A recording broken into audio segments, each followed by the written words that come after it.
Who bought a Fiero? I bought a Fiero. Why did I buy a Fiero? Because I'm dumb. All jokes aside, this thing is actually perfect for what I'm going to do with it. It is one of the few American cars ever made that is mid-engine. It is exactly where I need that engine to be on the Bradley. The wheelbase is about 5 inches short of where it needs to be, if that. So a little bit of chassis stretching, but other than that, it's got a much more modern suspension. No more of those H-frames with the torsion leaves going across. It's got proper like coilovers on all four. This is not the best engine you could get in a Fiero. They made this with a nicer V6. This is the i4 Iron Duke. Puts out at best 100 horsepower, but that is still probably close to double what the original air-cooled VW would put out. And if you remember, there was no air-cooled VW in the Bradley. So I have an engine now when I didn't have an engine. I never said there was nothing wrong though, because that is the shift linkage, and that is a zip tie. So why this Fiero with a shitty i4? Because it was $350. Why was it $350? Some stuff happened to the front of it. Now, despite what a monumental clusterfuck this looks like, it's pretty okay. Almost nothing of consequences up here. The brake master cylinder is solid. Spare tire, jack, bunch of crap, some kind of fluid reservoir that seems fine. The only thing that really took a beating is the radiator, which is now practicing origami. Now, despite the absence of a radiator and all of the interior, the seat is not from this car, this guy starts right up. It's, oh, I gotta press the clutch in, don't I, here? Brake, clutch, something.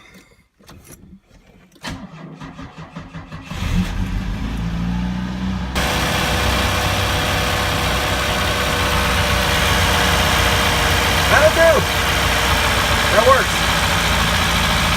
So, if we want to review what we were working with before, we had, that's the front suspension right there on the side. So we had pretty shitty front suspension. Back was alright. Transaxle looks like it's in good shape, but there's no engine attached to it. Chassis gone, you know, that floor pan's wrecked. The tunnel's not much better. Oh, and there's no brakes really. So we went from having no engine, weak suspension, no chassis, no brakes, no steering, I cut that off, to having something with pretty solid suspension, solid brakes, solid steering, okay engine, sketchy transmission, and a chassis that is perfect for what we're going to do in it. And instead of having to retrofit the kinds of engines that you can rear mount on an old Beetle, which you're stuck basically with Porsche, Subaru, Boxer engines, unless you want to do a huge amount of fabrication. Having the Fiero is going to open up pretty much all the major GM stuff. You can get like Buick 3800s are real common for this. A LS4 will fit in somewhat nicely, apparently. I doubt I'm going to spend that kind of money. Even the V6 upgrade would be pretty sweet. But this is a better platform overall for building a car like this. It's more complete today, and it has much more options for being more complete in the future. So for 350 bucks, I'm feeling real good.